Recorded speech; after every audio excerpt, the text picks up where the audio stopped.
प्रभु यीशु मसीह के सामर्थ्य नाम में हम मांगते हैं। तारीफ करो जोर से और बैठ जाओ अपने शरीर में और आत्मा में आप मेरे साथ खड़े हैं। आमीन। अपने हाथों को उठा के बोलो, मेरा ध्यान पवित्र कलाम के ऊपर है, वचनों के ऊपर है। दिन रात मैं इस पे ध्यान दूंगा और इसी पे चलूंगा। ये मेरे शुद्ध रहने का आधार, मेरे चंगे रहने का आधार है। मांगो अपने हाथों को उठा के।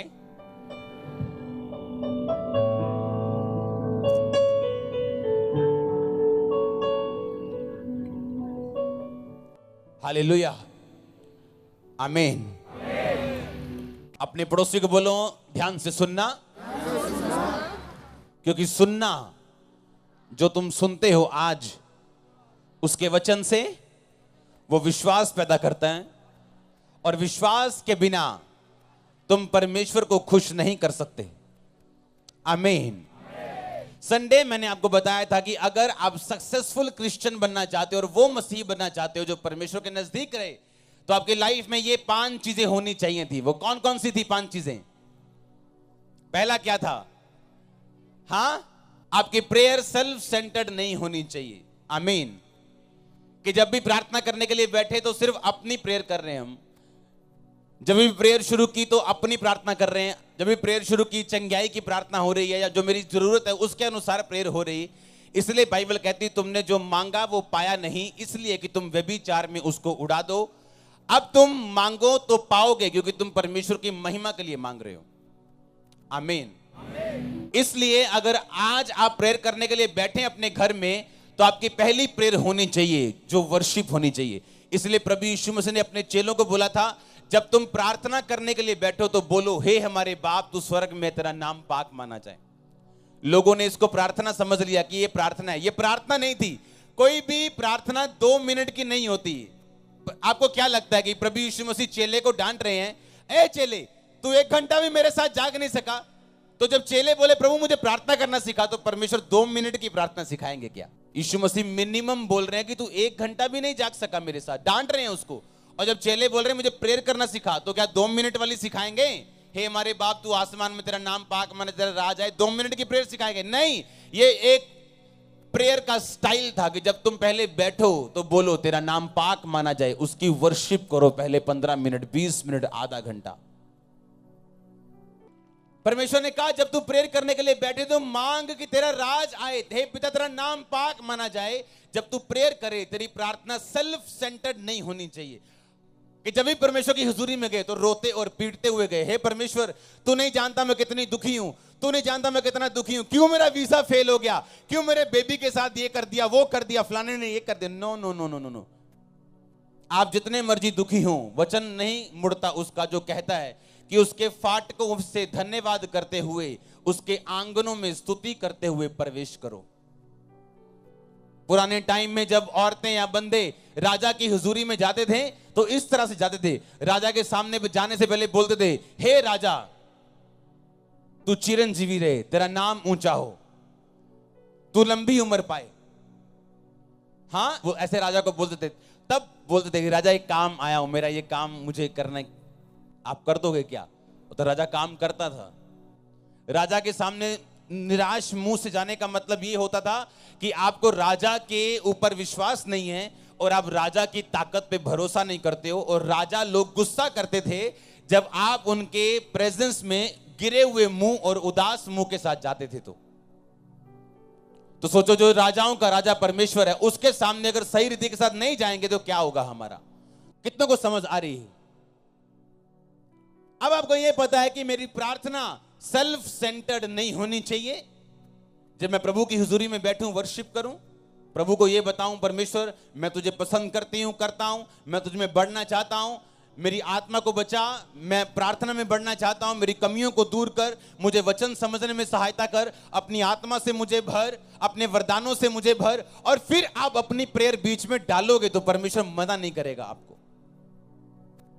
दूसरा पॉइंट था सिर पे तेल की कमी ना होना। अगर तेल है तो शैतान निशाना चूकता है। आमीन। तीसरा क्या था? अपने बीज का ध्यान रखना।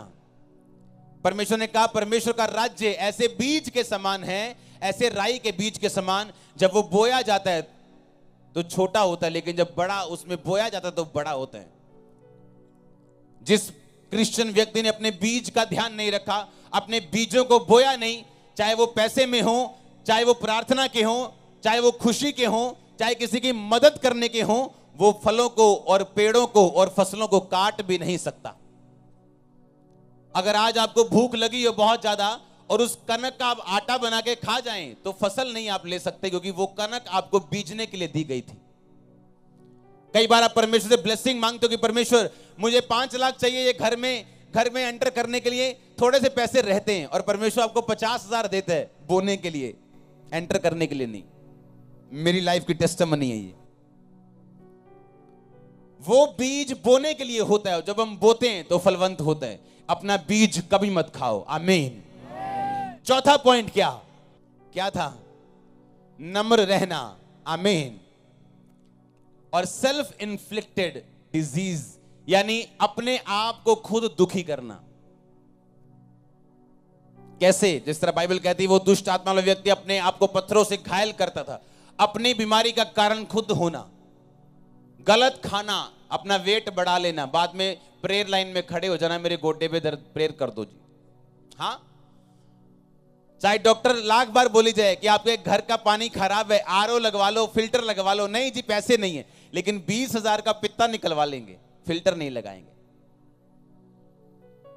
सस्ती चीज खा लेंगे गंदी वाली, वो कोई प्रॉब्लम नहीं है, पर डॉक्टर को जब पैसे देने पड़ेंगे वो ठीक है। ये सेल्फ इन्फ्लिक्टेड प्रॉब्लम्स होती हैं जो परमेश्वर नहीं देता, इंसान की अपनी मुश्किल, उसकी अपनी ना समझने की ताकत, क्या बोलूं मैं इसको, उसकी अपनी इग्नोरेंस, इंग्लिश में बोलते हैं इसे, अज्ञानता की वजह से। पांचवा क्या? नम्र रहना। आमीन। किस घर में गए थे प्रभु यीशु मसीह लास्ट भोज खाने के लिए? जिस व्यक्ति ने घड़ा उठाया हुआ था पानी का, हाँ या ना? पानी के घड़े व्यक्ति नहीं उठाते थे। अगर आज आपके घरों में मैं चला जाऊं पंजाबी लोगों के, तो अगर एक बंदा पोचा मारता हुआ मिलेगा तो आपको कुछ अलग महसूस होगा, हाँ या ना? वो नम्र व्यक्ति था, परमेश्वर ने उसके घर में लास्ट खाना खाया, क्योंकि ये आम बात नहीं थी एक व्यक्ति का घड़ा उठाना। हालेलुया। बाइबल कहती है जब तुम्हें ठोकर खानी हो तो घमंड आएगा आपकी लाइफ में। जब आपका ठोकर खाने का टाइम नजदीक आ गया हो आप घमंडी हो जाओगे, और जब ऊंचे होने का टाइम नजदीक आ गया हो आप नम्र हो जाओगे। लेकिन नम्रता और यहोवा के भय मानने का फल धन, महिमा और जीवन होते हैं। और नाश होने से पहले, ठोकर खाने से पहले मनुष्य के मन में घमंड आता है। आमीन। पैसे का घमंड, हाँ, रिश्तेदारी में सबसे अमीर है इसका घमंड, जीविका का घमंड लिखा, अपनी पोजीशन का घमंड, अपने गिफ्टों का घमंड लिखा। ये सब घमंड आपको ठोकर खाने पे मजबूर करते हैं। हालेलुया। तो आपका पांचवा पॉइंट क्या था? आपने घमंड नहीं करना। जितना आप नम्र होते जाओगे, बाइबल तो इतना तक कहती है अगर तेरा मालिक, तेरा बॉस नॉन बिलीवर हो, अविश्वासी हो, तो उसके भी अधीन रहे और उसकी ऐसी आज्ञा मान जैसे प्रभु की आज्ञा मानते हैं। आज तो लोग जो क्रिश्चियन बॉस हैं उनकी आज्ञा नहीं मानते। आजकल तो लोग पास्टर्स की आज्ञा नहीं मानते हैं, जिनके मुंह से निकला एक वर्ड आपकी लाइफ को बना और बिगाड़ सकता है। तो जहां इस आज्ञाकारिता में कमी आती, वहां ब्लेसिंग्स में कमी आती है। आपकी लाइफ में 2 योजनाएं होती हैं परमेश्वर की। एक होती परफेक्ट सिद्ध इच्छा, जिसमें आशीषें ही आशीषें होती हैं। एक होती है सिद्ध नहीं, आपकी ढीठ पुने की वजह से इच्छा होती है, जिसमें आशीषें भी होती हैं और श्राप भी होते हैं। आपको सिद्ध इच्छा में चलना है। आमीन। नहीं जी मुझे नॉन बिलीवर से शादी करनी है, यह सिद्ध इच्छा नहीं है प्रभु की। हाँ, तो पांचवा पॉइंट, अपने पड़ोसी को बोलो नंबर 1। आमीन। 6वां पॉइंट जो आपकी लाइफ में होना चाहिए, मैं आपको 10 पॉइंट दूंगा, अगर आपने फॉलो किए तो कांग्रेचुलेशंस है। एक वचन मैं पढ़ूंगा बाद में, आपने उसे ध्यान से सुनना। यशाया 55 उसकी 11 आयत में लिखा, परमेश्वर ने कहा जो वचन मैं अपने मुंह से निकालूंगा वो व्यर्थ मेरे पास वापस नहीं आएगा। बोलो ऊंची आवाज में, जो वचन मैं अपने मुंह से दूंगा वो व्यर्थ मेरे पास वापस नहीं आएगा। ये किसने कहा? परमेश्वर ने। किसको? आपको। अब ध्यान से सुनना। आपकी तरक्की के बीच में, आपके चमत्कार के बीच में और आपके बीच में एक ही चीज का फासला है। वो फासला, उसका नाम है रेमा वर्ड। रेमा वर्ड उस वचन को बोलते हैं जो वचन परमेश्वर आपको डायरेक्ट देता है। अंधे होके मत चलो। बोलो अपने पड़ोसी को। एक बार 3 लड़कियां जा रही थी मीटिंग में, क्रूसेड हो रहा था, मीटिंग में जा रही थी, रास्ते में बाढ़ आ गई, बारिश आ गई, बाढ़ आ गई, नदी उफान पे चली गई। उन्होंने कहा परमेश्वर क्या हमारा परमेश्वर नहीं है क्या? क्या पतरस ज्यादा स्पेशल था? छलांग मारी तीनों ने कि पतरस की तरह हम भी पानी पे चलेंगे, तैर के डूब के पहुंच जाएंगे। तीनों डूब गई, तीनों मर गई। वो देश अविश्वासी देश था। अगले दिन अखबारों में आ गया, कहां गया ईसाइयों का परमेश्वर, कहां गया पतरस का परमेश्वर, कहां गया वो परमेश्वर जो पतरस को पानी से बचा लाया था। अब वो परमेश्वर कहां चला गया? आप जानते, जब पतरस को प्रभु ने पानी पे चलाया था तो परमेश्वर को पतरस ने क्या कहा था? पतरस ने कहा था, प्रभु अगर तू ही है सामने मेरे तो मुझे तू मुंह से आज्ञा दे कि मैं पानी पे चल के तेरे पास आऊं।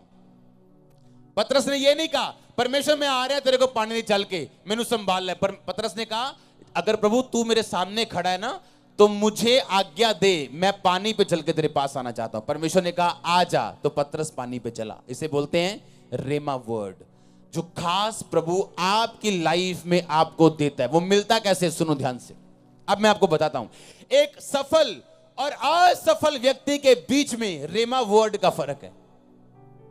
एक असफल और सफल बिजनेसमैन के बीच में रेमा वर्ड का फर्क है। एक सफल सेवकाई और फेल सेवकाई के बीच में रेमा वर्ड का फर्क है।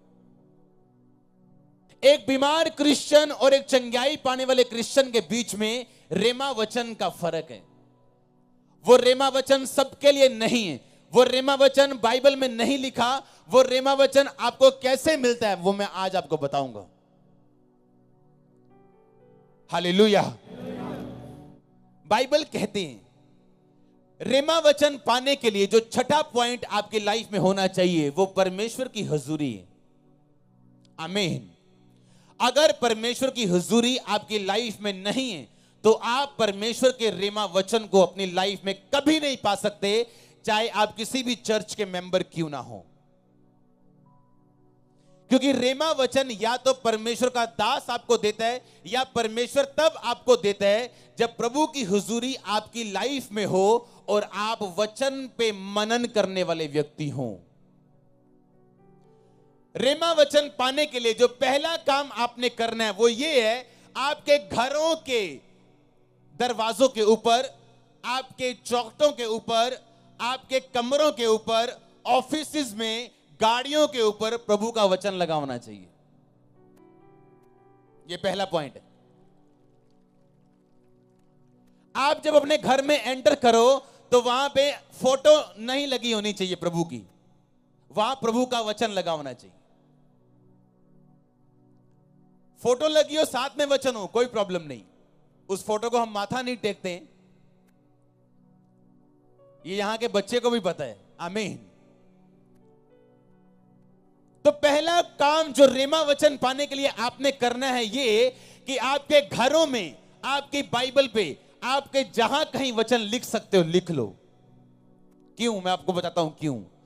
जब मैं दुखी था और निराश था और बीमार था, मसीह में आने के बाद भी, सेवा करने के बाद भी, पवित्रताई में रहने के बाद भी, पैसा बोने के बाद भी, तो परमेश्वर की आत्मा ने मुझे बोला था बाइबल पढ़, और मैं बाइबल पढ़नी मैंने शुरू की। मुझे मेंटली अपसेट के दौरे पड़ते थे तो मैं क्या करता, पास्टर से एक तेल की बोतल पे प्रार्थना करवा के मैं अपने टेरिस पे चला जाता। मॉडल टाउन जलंधर में हमारी कोठी थी और टेरिस पे चला जाता था और अपने सिर को पूरी तरह से तेल से भर के और मैं बाइबल पढ़नी शुरू करता, आज भी मेरी जो बाइबल्स पुरानी हैं उन पे तेल के निशान हैं, आज भी उन पेपर्स पे, आज तक 14 साल बाद भी। मैंने आपको दिखाई भी थी एक संडे तेल के निशान वाली बाइबल। हाँ, 4 दिन में 3 दिन में मैं नया नियम खत्म करता था। बाइबल पढ़ता गया पढ़ता गया पढ़ता गया, और एक दिन बाइबल पढ़ते पढ़ते मेरे सामने आया, हे प्रियो, मसीह में तुम्हारा परिश्रम व्यर्थ नहीं, प्रभु के परिश्रम में बढ़ते जाओ। यह वचन मेरे लिए क्या बन गया? रेमा वचन। मुझे ऐसा लगा कि प्रभु ने मेरी प्रॉब्लम के बारे में मुझसे बात की है कि मैं क्यों चंगा नहीं हो रहा। मेरी मेहनत थोड़ी है, क्योंकि मेरी प्रार्थना सिर्फ 45 मिनट की थी। 15 मिनट में गोल टेबल पे हाथ रख के ऐसे करके प्रार्थना करता था, और 15 मिनट में 3 बार घड़ी देखता था मैं, कितने मिनट हो गए? अच्छा 5 मिनट हो यहाँ, ले 15 मिनट। और 15 मिनट प्रे करके मेरे को ऐसा लगता था कि मैं दुनिया का सबसे बड़ा धर्मी बन गया हूं। हाँ, और परमेश्वर कहता था नहीं, अगर तू हील होना चाहता है तो अपनी परिश्रम को बढ़ा।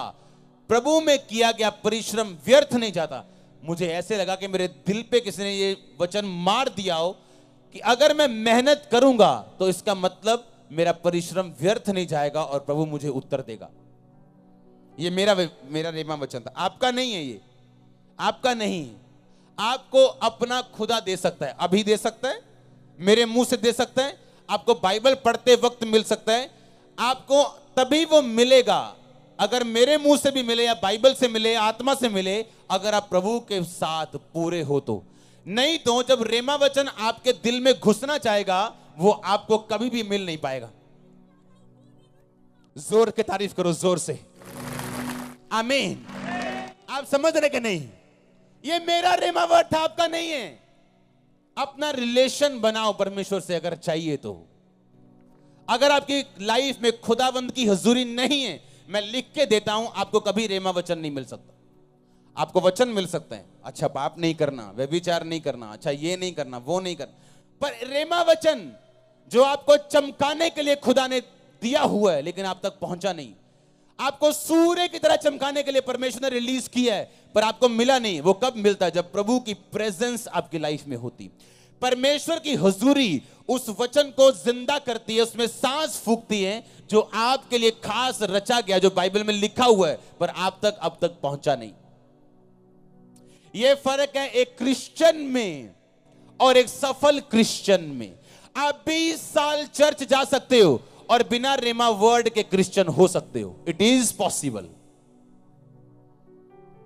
इसलिए लोग बोलते हैं मैं 40 साल से चर्च में हूं, मैं 10 साल से चर्च में हूं, लेकिन क्यों फर्क नहीं पड़ रहा? भाई रेमा चाहिए तेरे को, वो वचन चाहिए जो रेमा हो। जो बाइबल आप पढ़ते हो वो लोगोस वचन है।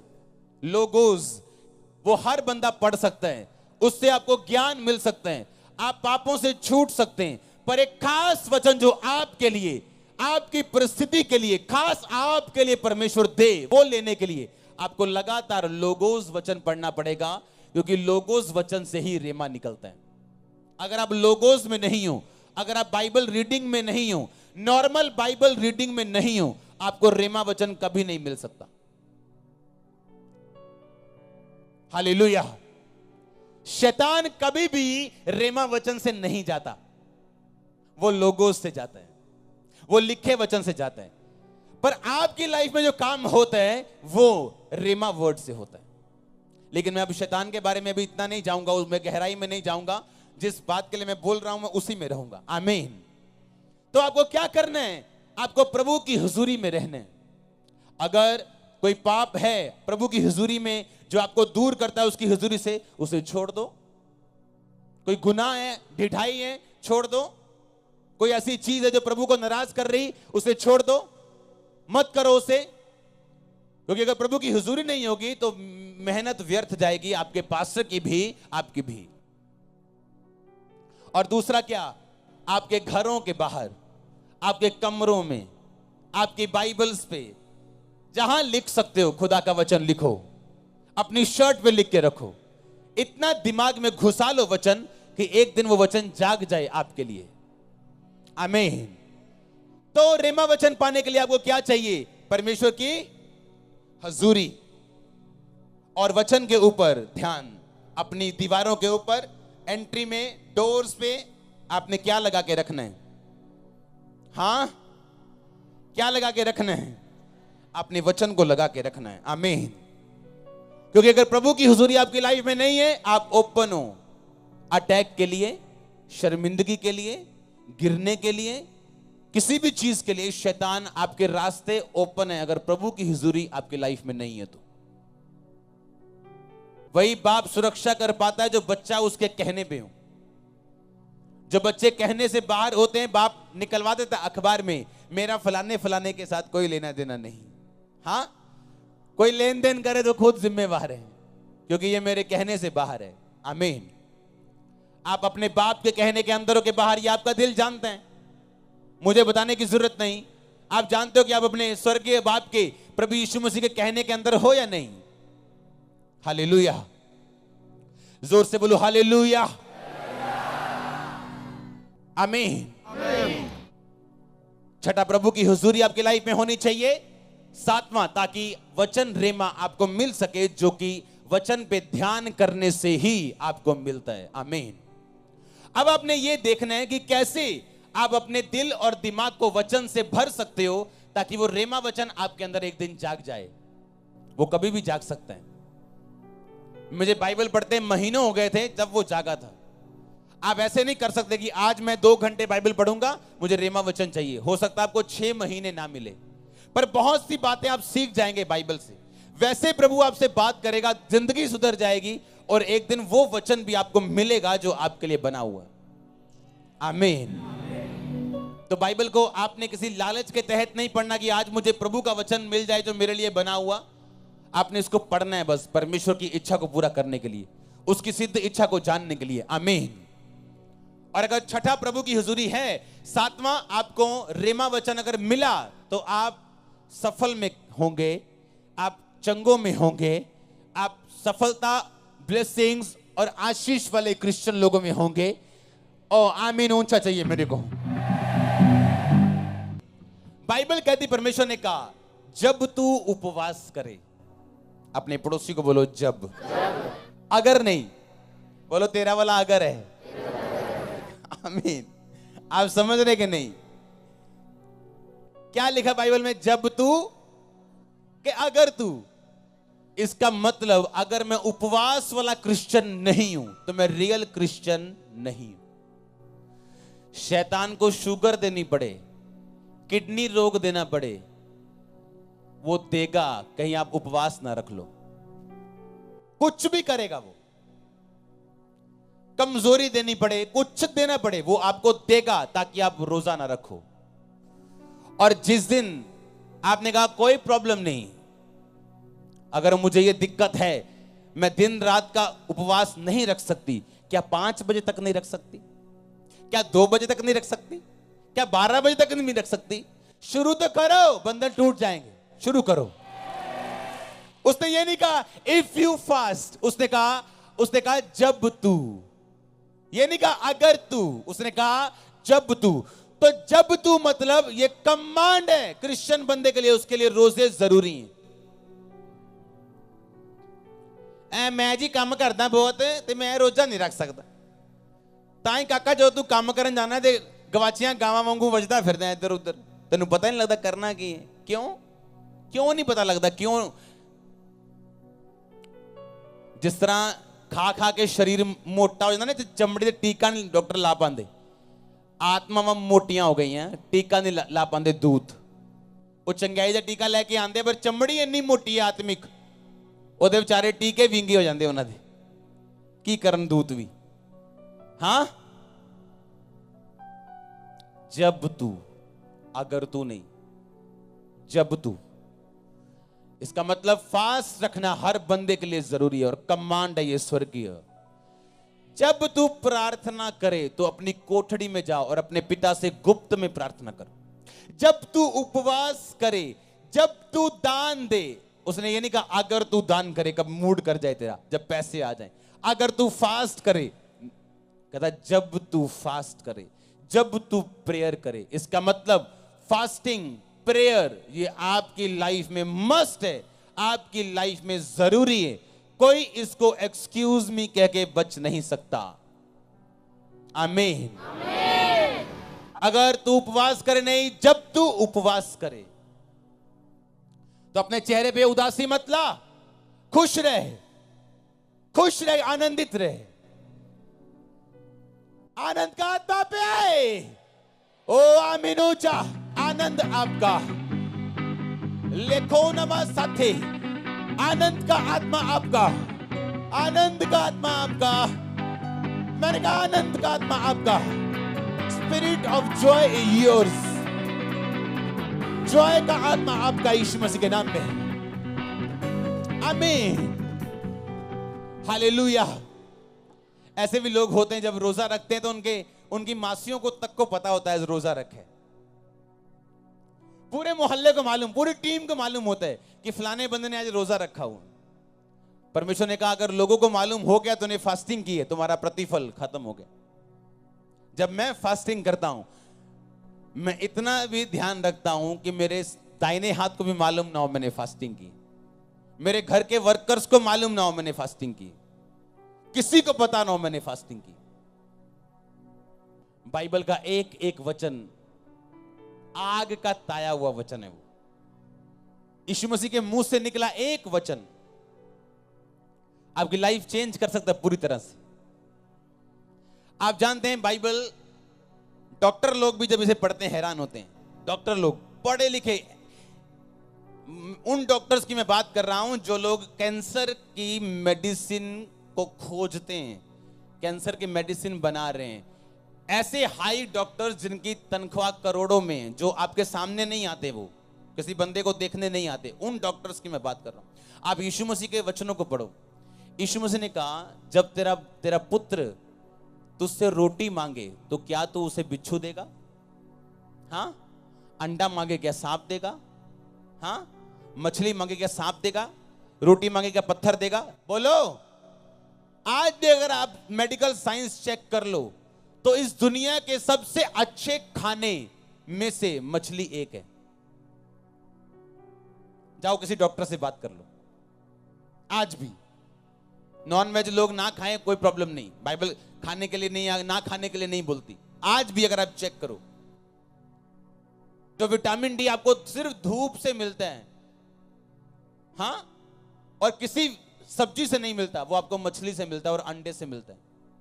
अंडा, मछली और रोटी दुनिया का सबसे हेल्थी फूड है। जाओ चेक कर लो मेडिकल साइंस, जो यीशु मसीह के मुंह से निकला वो बेस्ट है भाई, वो बेस्ट है, बेस्ट है वो। मैंने कहा उसे साइंस तोड़ नहीं सकती। यीशु मसीह ने चिकन नहीं कहा, डक नहीं कहा, पालक नहीं कहा, हाँ, कहा रोटी। अगर तेरा बेटा रोटी मांगे तो क्या तू उससे पत्थर देगा? तेरा बच्चा अगर अंडा मांगे क्या बिच्छू देगा? क्या वो मछली मांगे तो क्या सांप देगा? ये तीन चीजें देख लो अपनी लाइफ में।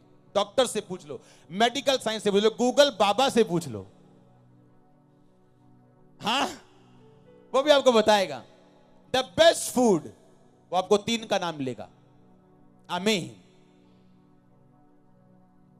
यीशु मसीह के मुंह से निकला एक वचन आपके लिए, आपकी बेहतरी के लिए, सांस फूका हुआ, जीवन पाया हुआ वचन अगर अंदर गया तो कुछ होने वाला है। आप डेड फील नहीं करोगे अपने बिजनेस में, अपनी जॉब में, अपने कैरियर में, अपनी स्पिरिचुअल लाइफ में, अपने घर में, अपनी मैरिड। आप डेड फील नहीं करोगे अगर वर्ड ऑफ गॉड, ये सांस पाया हुआ, अगर पवित्र आत्मा का फूका हुआ वचन आपके अंदर है तो। आमीन, हालेलुया। परमेश्वर ने कहा था तुम मन्ना खाओगे। आसमान से ना मन्ना गिरता था। आप ध्यान से सुनना, वो लिखा वो तेल के बने पुए के समान, मशरूम तो है नहीं था वो, आप ऐसा बोल सकते हो। आप एक बात जानते हो, वो नॉनवेज फूड नहीं था। कौन सा था? वेजिटेरियन। हाँ के ना? 40 साल इजरायलियों ने वो मन्ना खाया और आप बिलीव करो वो कभी बीमार नहीं हुए, कभी भी उनके पैर नहीं फूले। बाइबल कहती मन्ना खा के। मेडिकल साइंस के मुताबिक अगर आप सिर्फ मशरूम खाओ तो आप में और चीजों की कमी हो जाएगी, फाइबर की कमी हो जाएगी, चीजों की कमी हो जाएगी। लेकिन वो मन्ना खा के 40 साल कोई बीमार नहीं था, निर्बल नहीं था, सब मजबूत थे, एक भी निर्बल नहीं था। 20 लाख लोगों में एक भी बुजुर्ग ऐसा नहीं था जिसे उठा के लेके जाना पड़े। ये उसके वर्ड की ताकत है। आमीन। और आज भी अगर आपने परमेश्वर की बात को सुना तो उसमें ताकत है आपको उठाने की। आमीन। आप समझ रहे कि नहीं?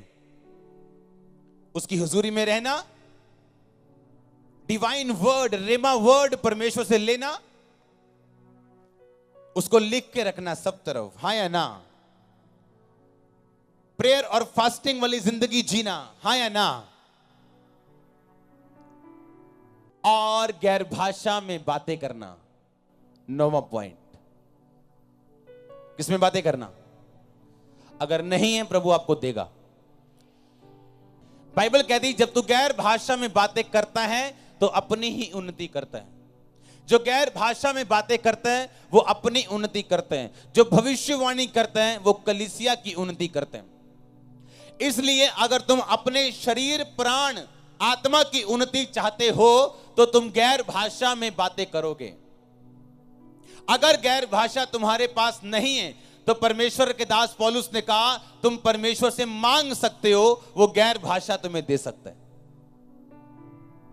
आमीन। मुझे गैर भाषा जब मिली थी तो 3 वर्ड मिले थे और वो प्रेयर करते हुए मुझे मिले थे। अगर आप गैर भाषाओं में बातें करें तो आप स्वर्गदूतों की बोलियां बोलेंगे और बाइबल कहती है कि आपकी प्रार्थना शैतान समझ नहीं पाता और आप भेद की बातें आत्मा में होकर परमेश्वर से बोलते हैं। एक बंदा उठा रात को, बिल्कुल आधी रात को, बेचैन हो गया, एकदम बेचैनी उसे हुई, उठ गया एकदम। उसे मालूम नहीं था क्यों उठा, बेचैन क्यों है।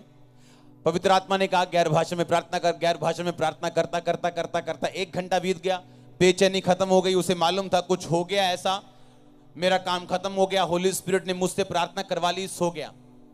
थोड़े दिन के बाद अपने सगे भाई से मिला। उसके सगे भाई ने कहा फलानी फलानी डेट को मुझे हार्ट अटैक हो गया था और जब मुझे डॉक्टर के पास लेके जा रहे थे तो वो मेजर हार्ट अटैक था और मेरी डेथ हो गई थी। और मुझे मालूम नहीं क्या हुआ उस टाइम कि एकदम से मुझे झटका सा लगा और मैं उठ गया और मेरा हार्ट ठीक है अब तक।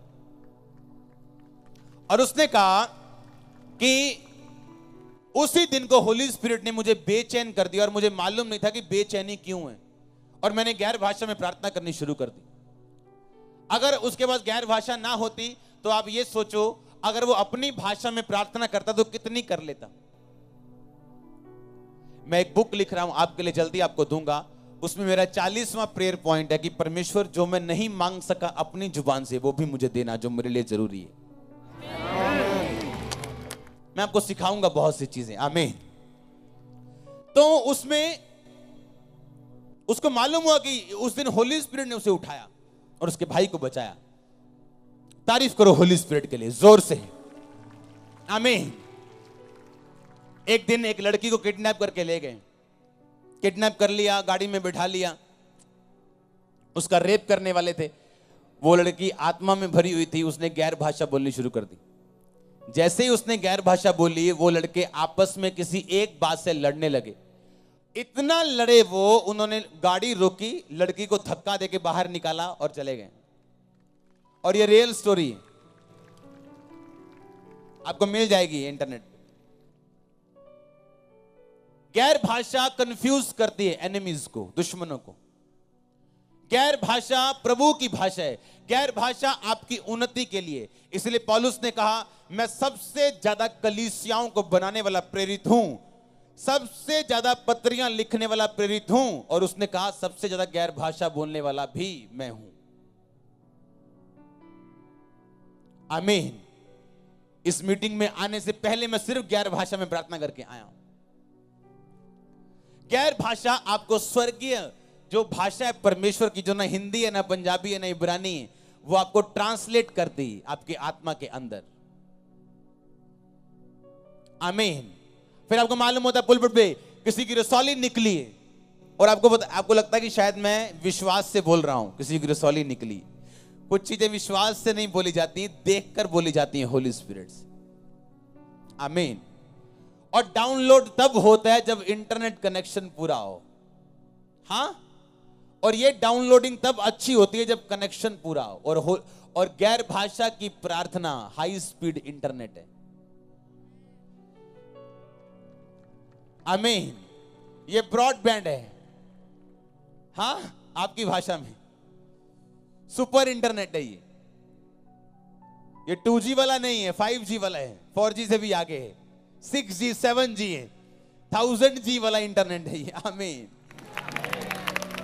और आपके ऊपर डाउनलोड होती हैं चीजें, आपको मालूम होता है आपका सगा भाई कोई गलती में है, आपके सगे भाई का दोस्त गलत है, आपको मालूम होता है चीजों को, फिर आप ध्यान से उन चीजों को कवर करते हो।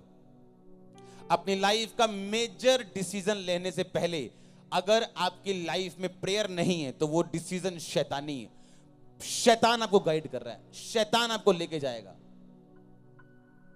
अगर आपकी लाइफ का मेजर डिसीजन लेने से पहले अगर आपकी लाइफ में प्रेयर नहीं है और गैर भाषा नहीं है तो हालेलुया। तो गैर भाषा में बातें करना ये विश्वासी की निशानी है। बाइबल कहती है, मरकुस उसका लास्ट बाब कहते हैं, जो मेरे विश्वासी होंगे वो अन्य अन्य भाषाएं बोलेंगे। हालेलुया। तो आपने क्या करना है? गैर भाषाओं में बातें करनी है। अगर नहीं है तो जब वर्शिप होती है चर्च में, जब आप 1 घंटा आके वर्शिप करते हो, उस वर्शिप में मांगो प्रभु से, वो आपको देगा और आपको मिलेगी। इस चर्च में आपको मिलेगी, जहां जहां भी जीवित चर्च है आपको मिलेगी। आमीन। कितनों को समझ आ रही है?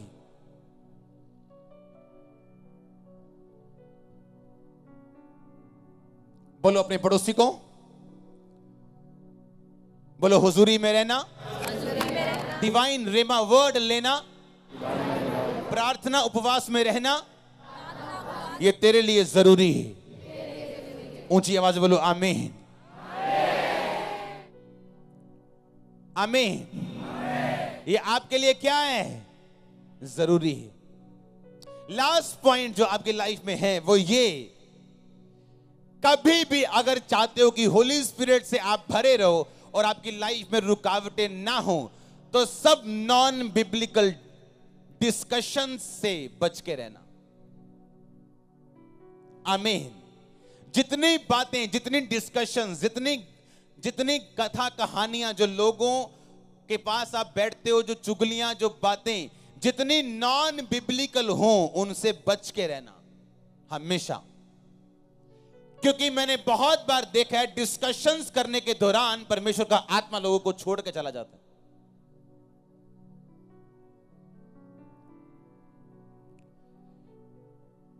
एक पास्टर था, वो अपने स्पिरिचुअल फादर के पास गया। उसने कहा, अपोस्टल मैं ऐसे ऐसे प्रेयर कर रहा हूं लेकिन मेरी प्रेयर का उत्तर नहीं आ रहा। ओके ठीक है, तू रोजे रखना। कितने? 7 रोजे रखना। ओके, 7 रोजे रख के प्रेयर की, वापस आया, कुछ नहीं हुआ। अच्छा कुछ नहीं हुआ, अच्छा तू ऐसा कर, तू भी 3 रोजे रख, मैं भी रखता हूं। 3 उसके फादर ने रोजे रखे। अच्छा क्या हुआ? कुछ नहीं हुआ। प्रॉब्लम और बढ़ गई। क्या हो गया? ये बुलाया, बिठाया और होली स्पिरिट ने कहा, क्योंकि जब आप अपना काम कर लेते हो और फिर आपकी बस हो जाती है, होली स्पिरिट आपको बताता है। और होली स्पिरिट ने बोला, इससे पूछ कि एक जगह तेरी बुराई हो रही थी और ये उस जगह इन्वॉल्व था तेरी बुराई में। और उसने कहा, तू एक जगह पे था जहां लोग मेरी बुराई कर रहे थे। उसने कहा, हां जी मैं था, लेकिन मैंने अपना मुंह नहीं खोला। उन्होंने कहा, अगर तेरा मुंह नहीं खुला पर तू उस डिस्कशन में शामिल था कि नहीं? कहता था। कहता ये कारण है तेरी प्रार्थना का उत्तर ना आने का। नॉन बिब्लिकल अनहोली डिस्कशन से हमेशा बच के रहना। घटिया लोग लोगों के बारे में बातें करते हैं, ये घटिया लोगों की निशानी होती है। घटिया लोग जब भी बैठेंगे सिर्फ लोगों की बातें करेंगे। एवरेज लोग जब भी बैठेंगे इवेंट्स की बातें करेंगे, घटनाएं जो उनकी लाइफ में हुई। टॉप लोग जब बैठेंगे विजन के बारे में बातें करेंगे, क्या करना है, कैसे करना है, कैसे बढ़ना है, क्या करना है, क्या करें और कौन सा स्टेप लेना है, क्या करना है, जो भी करना है करो। और घटिया लोग जब बैठेंगे लोगों के बारे में बातें करेंगे, वो ऐसा है, वो ऐसा है। ये घटिया लोगों की निशानी है। ऐसे घटिया लोग ना तो कहीं खुद पहुंचते हैं और ना अपने चेले बालकों को कहीं पहुंचने देते हैं। नोट कर लेना, मैं भी यही हूं, आप भी यही। ये मशरूम चर्च तो नहीं है जो उठा और खत्म।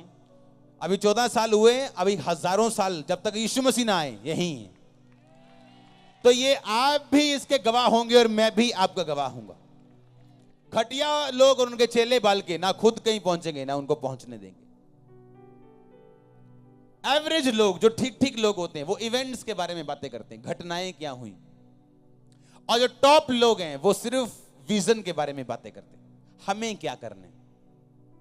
आमीन। मुझे किसी के फेल या किसी के पास होने का कोई मतलब नहीं, मुझे अपने आप से है कि क्यों प्रभु ने मुझे दिया, क्या मैं कर पा रहा हूं कि नहीं। आमीन। अच्छे लोग, बेस्ट लोग अपनी डिस्कशंस विजन के बारे में करते हैं, अपने दर्शन के बारे में। तो अगर आपने 10 पॉइंट पूरे किए तो कांग्रेचुलेशन होने वाला है चर्च। हालेलुया।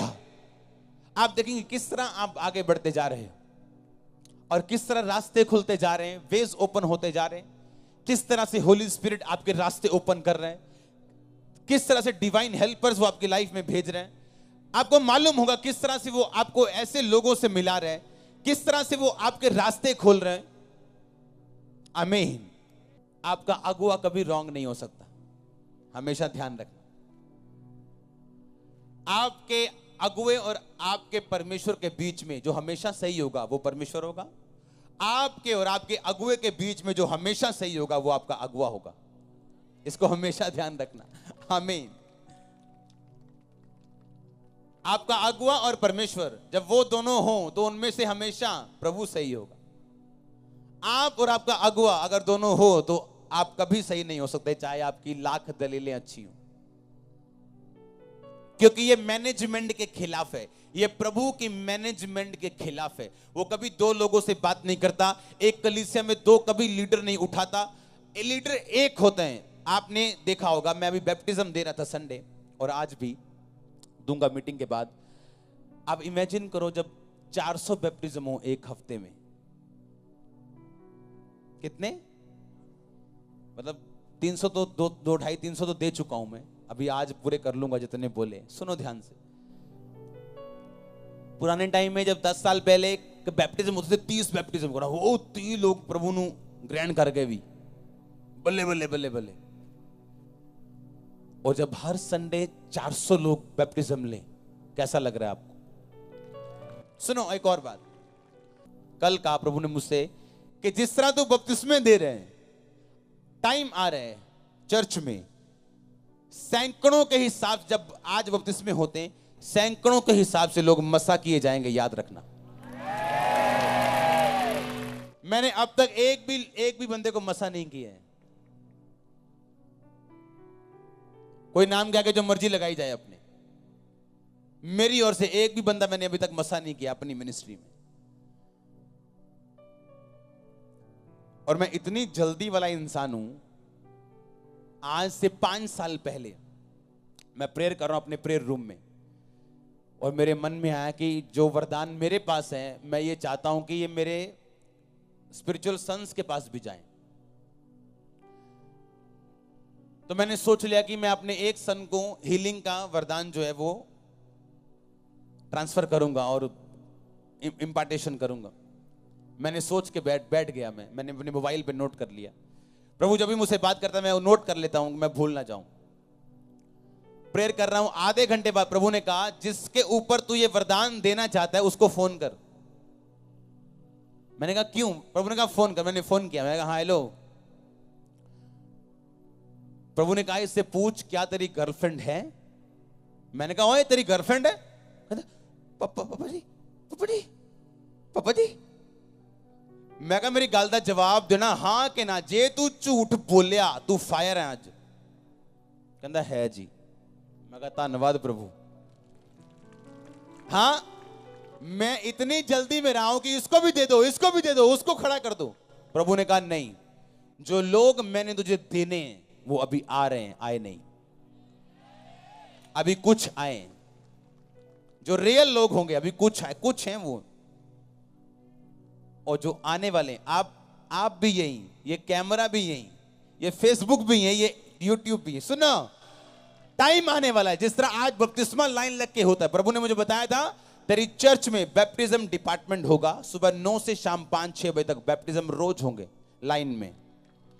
सुनो, और ये बात मैं ऑन रिकॉर्ड बोल रहा हूं, इतने लोग यहां प्रभु ने कहा मसा होंगे और तेरे वरदानों से जो मैंने तुझे दी इतने लोग भरेंगे, आप देखोगे सैकड़े लोग एक एक दिन में मसा होंगे इस चर्च में। आप देखना,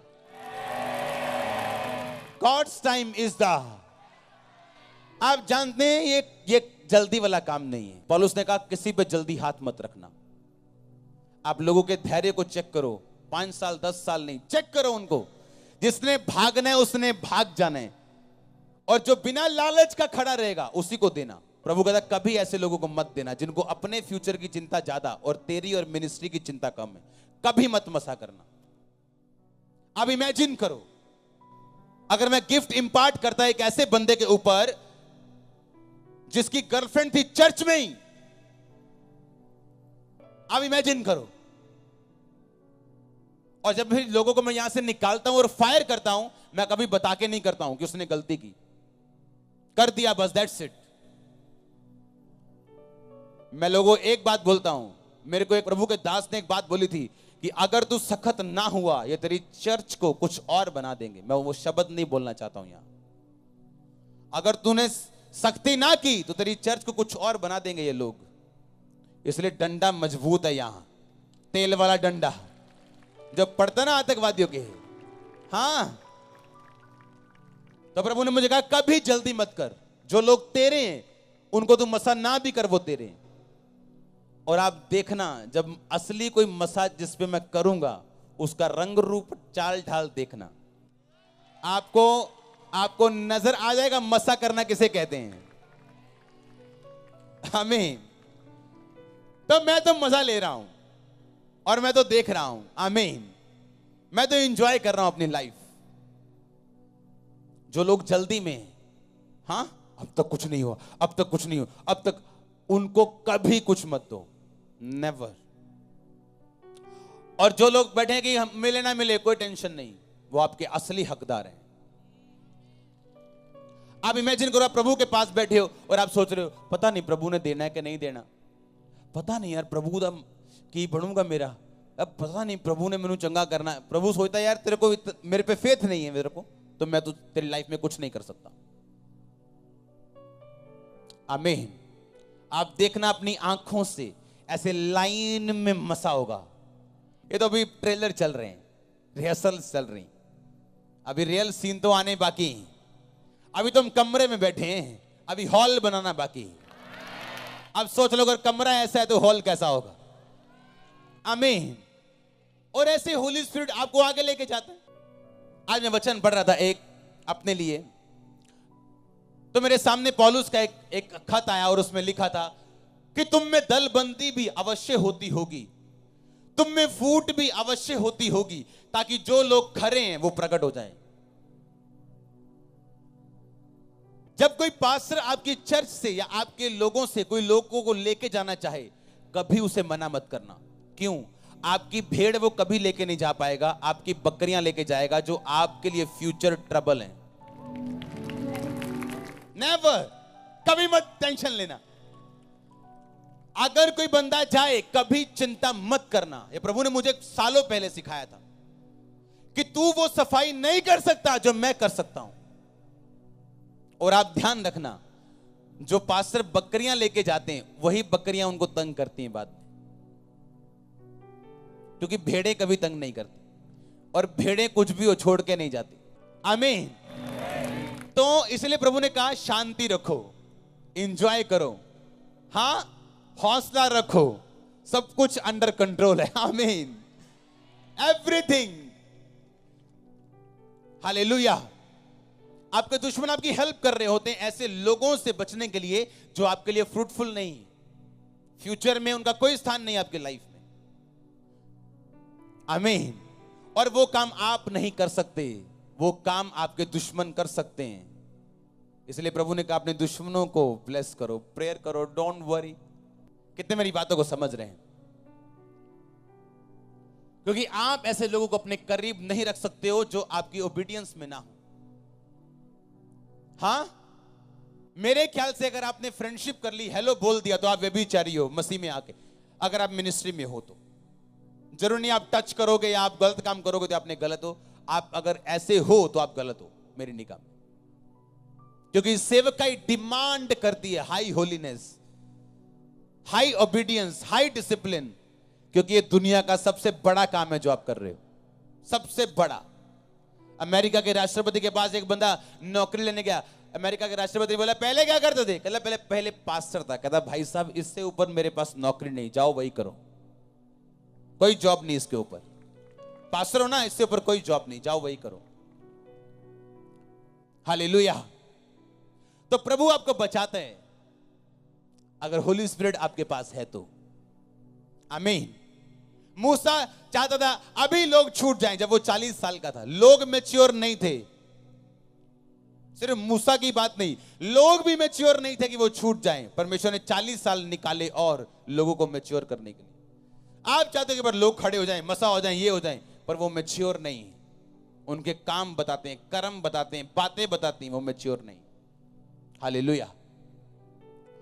लेकिन जो काम आज नहीं हुआ वो कल होगा, प्रभु करेगा, और बेटर नहीं बेस्ट करेगा। और ये वचन होली स्पिरिट की ताकत से सील हो चुका है। परमेश्वर का आत्मा मुझसे करे आमीन। ऊंचा शिशु जी चर्च। हालेलुया। आप संडे का वचन दोबारा सुनेंगे इंटरनेट से, आज का वचन दोबारा सुनेंगे, लिखेंगे, नोट्स बनाएंगे तो नोट किए जाएंगे। बोलो अपने पड़ोसी को नोट्स बना, ताकि तू नोट किया जाए। जिसने नोट्स नहीं बनाए वो नोट नहीं किया गया। God bless you all. आमीन। ऊंचा शिशुंची। आमीन। ऊंचा शिशुंची। मैंने कहा गॉड ब्लेस यू ऑल। आमीन।